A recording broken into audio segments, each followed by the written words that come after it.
மாறாத நல்ல கிருபை. ஹல்லேலூயா. பரலோகம் போய் சேர்வதற்கு இந்த 2 அடியும் பாடிட்டு இருந்தாலே பேச. ஹல்லேலூயா. அதாவது அவருடைய கிருபையை நாம் பற்றி கொண்டிருந்தாலே பரலோகத்துக்கு போய் சேர முடியும். ஹல்லேலூயா. அதை சார்ந்து பற்றி கொண்டிருந்தால் மட்டும்தான் போய் சேர முடியும். அவருடைய கிருபையை பற்றி கொண்டிருந்தால் மாத்திரம்தான் பரலோகத்துக்கு போய் சேர முடியும். ஹல்லேலூயா. ஆகவே ஜீவனை பார்க்கிலும் கிருபை விலையேறப்பெற்றது என்று சங்கீதக்காரன் சொல்லுகிறார். ஹல்லேலூயா. ஹல்லேலூயா. கர்த்தரை ஸ்தோத்திரிப்போம். அந்த கிருபைக்காக நன்றி சொல்லி ஸ்தோத்திரிப்போம். நாம் ஜெபத்தை தள்ளாமலும் அவருடைய கிருபை என்னை விட்டு விலகாமலும் இருந்த கர்த்தருக்கு ஸ்தோத்திரம்.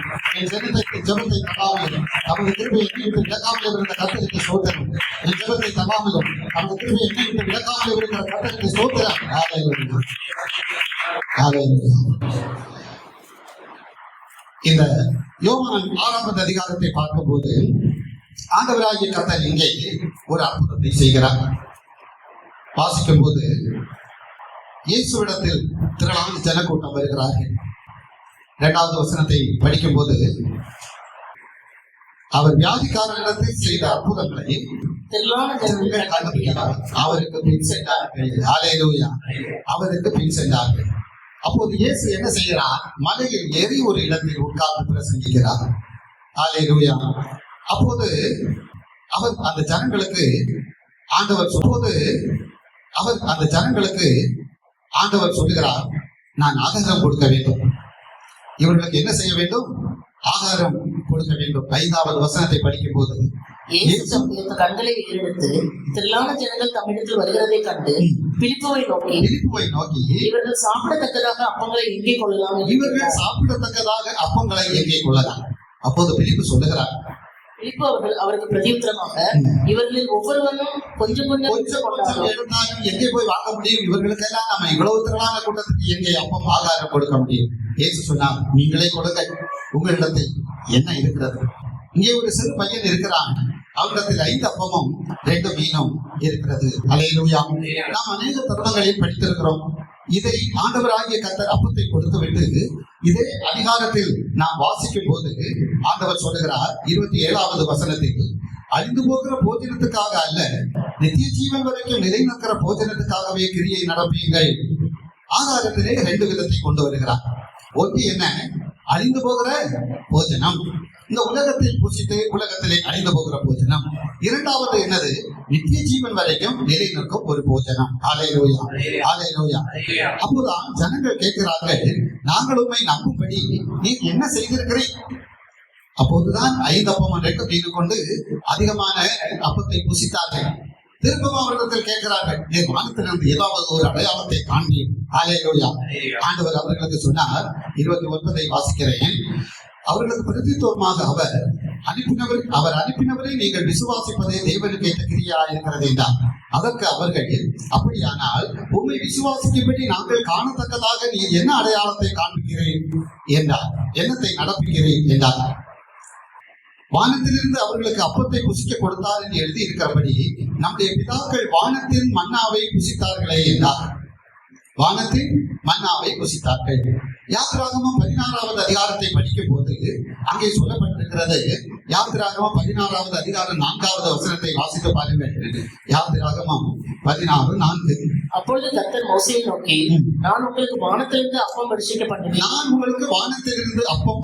பண்ணுவேன். அதே அப்போது நான் உங்களுக்கு வானத்திலிருந்து அப்பம் பரிசிக்க பண்ணுவேன். அப்பத்தின் வித்தியாசத்தை குறித்து நாம் பார்க்கிறோம். ஒன்று அழிந்து போகிற அப்பம், இன்னொன்று நித்திய ஜீவன் வரைக்கும் நிலை நிற்கிற அப்பம். வானத்திலிருந்து தான் இஸ்ரவேலுக்கு மன்னா கொடுக்கப்பட்டது. ஆனால் இயேசு என்ன சொல்லுகிறார்? 32வது வசனத்தை யோவான் 6:32 படிக்கும் போது, வானத்திலிருந்து வந்த அப்பத்தை மோசே உங்களுக்கு கொடுக்கவில்லை, என் பிதாவோ மெய்யான அப்பத்தை உங்களுக்கு கொடுக்கிறார். பிதாவுக்கு என்ன சொல்லுகிறார்? பிதா என்ன சொல்லுகிறார்? யாத்திராகமத்துல என்ன படிக்கிறோம்? ஆண்டவர் மோசேயை பார்த்து சொல்லுகிறார், வானத்திலிருந்து நான் இவர்களுக்கு அப்பத்தை வசிக்க பண்ணுவேன். இங்கே இயேசு என்ன சொல்லுகிறார்? பிதா வானத்திலிருந்து மெய்யான அப்பத்தை உங்களுக்கு இன்னும் கொடுக்கவில்லை. அப்படித்தானே சொல்லுகிறார். 2 வித்தியாசமானது மாதிரி தெரிகிறதா? வாசிக்கலாம். 32 வானத்திலிருந்து வந்த அப்பத்தை மோசே உங்களுக்கு கொடுக்கவில்லை, என் பிதாவோ வானத்திலிருந்து வந்த மெய்யான அப்பத்தை உங்களுக்கு கொடுக்கிறார். நாம் ஏற்கனவே படித்ததுபடி ஏசாயா 34:14 என்ன சொல்லுகிறது? கர்த்தருடைய புஸ்தகத்தில் தேடி வாசியுங்கள், அவைகளில் ஒன்றும் ஜோடில்லாதிராது. ஜோடுனா என்னது? பெயர். பெயர்னா என்னது? ஒரு ரெண்டு கால், ரெண்டும் ஆப்போசிட். ஒரு ஆணும் பெருமும் ஒரு ஜோடி, ரெண்டு பேரும் எதிரானவர்கள். ஆனால் இவர்களை சேர்க்க வேண்டும். அவருடைய ஆவியை அதை சேர்க்கும். ஹல்லேலூயா. இந்த ரெண்டு வசனங்களையும் பரிசுத்த ஆவியானவர், எழுதின பரிசுத்த ஆவியானவர் நமக்கு கற்றுத்தர வேண்டும். அதற்காக அவர்கள் வானத்திலிருந்து வந்த மன்னாவை புசித்தார்கள். ஆனால் இயேசு சொல்லுகிறார், அவர்கள் வானத்திலிருந்து வந்த மன்னாவை புசிக்கவில்லை. பிதா இப்போதுதான் உங்களுக்கு வானத்திலிருந்து வந்த மன்னாவை தந்திருக்கிறார். ஹல்லேலூயா. வானங்கள் என்று மேலாக இருக்கிறது. எல்லாவற்றுக்கும் மேலாய் பரலோகம் இருக்கிறது. அங்கே கர்த்தர் வாசமாய் இருக்கிறார். ஹல்லேலூயா. ஒரு வசனத்தை வாசியுங்கள். 78வது சங்கீதம் 25வது வசனம். தூதர்களின் அப்பத்தை மனுஷன் சாப்பிட்டான், அவர்களுக்கு ஆகாரத்தை பூரணமாய் அனுப்பினான். ஹல்லேலூயா. 24, 25 வாசியுங்கள். மன்னாவை அவர்களுக்கு ஆகாரமே வருஷிக்க பண்ணி வானத்தின் தானியத்தை அவர்களுக்கு கொடுத்தார். தூதர்களின் அப்பத்தை மனுஷன் சாப்பிட்டான், அவர்களுக்கு ஆகாரத்தை பூர்ணமாய் அனுப்பினார். தூதர்களின் அப்பம். ஹல்லேலூயா. தூதர்களின் அப்பத்தை யார் புசித்தது? எந்த மனுஷன்? பழைய ஏற்பாட்டு இஸ்ரவேலர் புசித்தார்கள். ஹல்லேலூயா. ஆனால் இயேசு கிறிஸ்து பரலோகத்திலிருந்து இறங்கி வருகிறார். இந்த வானங்களுக்கு மேலாக அந்த பரலோகம் இருக்கிறது. பரலோகத்திலிருந்து கர்த்தர் தம்மை தாமே ஒரு ஆகாரமாக நமக்கு தருகிறார். ஹல்லேலூயா.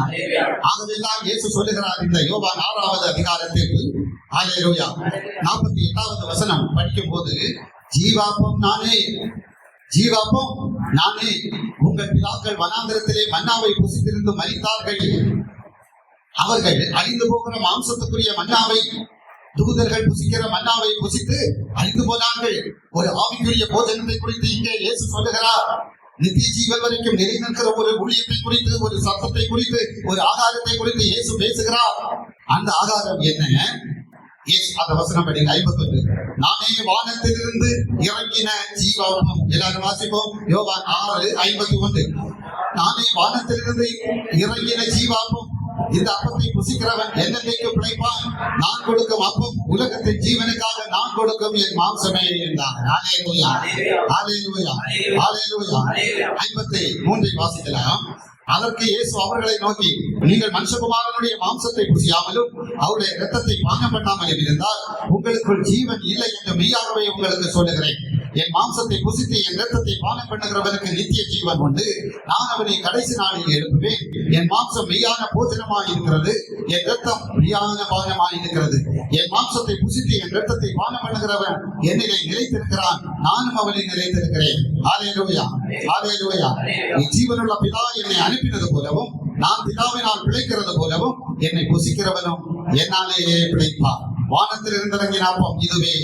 இது உங்கள் பிதாக்கள் புசித்த மன்னாவை போல அல்ல. அவர்கள் மரித்தார்களே, இந்த அப்பத்தை புசிக்கிறவனும் என்னைக்கு பிழைப்பான் என்றார். ஹல்லேலூயா. சந்தோஷம் உள்ள கர்த்தருக்கு ஒரு மகிமை செலுத்துவோம். நமக்கு ஒரு விசேஷித்த ஆகாரத்தை தந்தார். ஹல்லேலூயா. நித்திய ஜீவன் வரைக்கும் நிலைநிற்கிற ஒரு ஆகாரத்தை தந்தார். அவர்கள் தூதர்களின் அப்பத்தை புசித்து மரித்து போனார்கள்.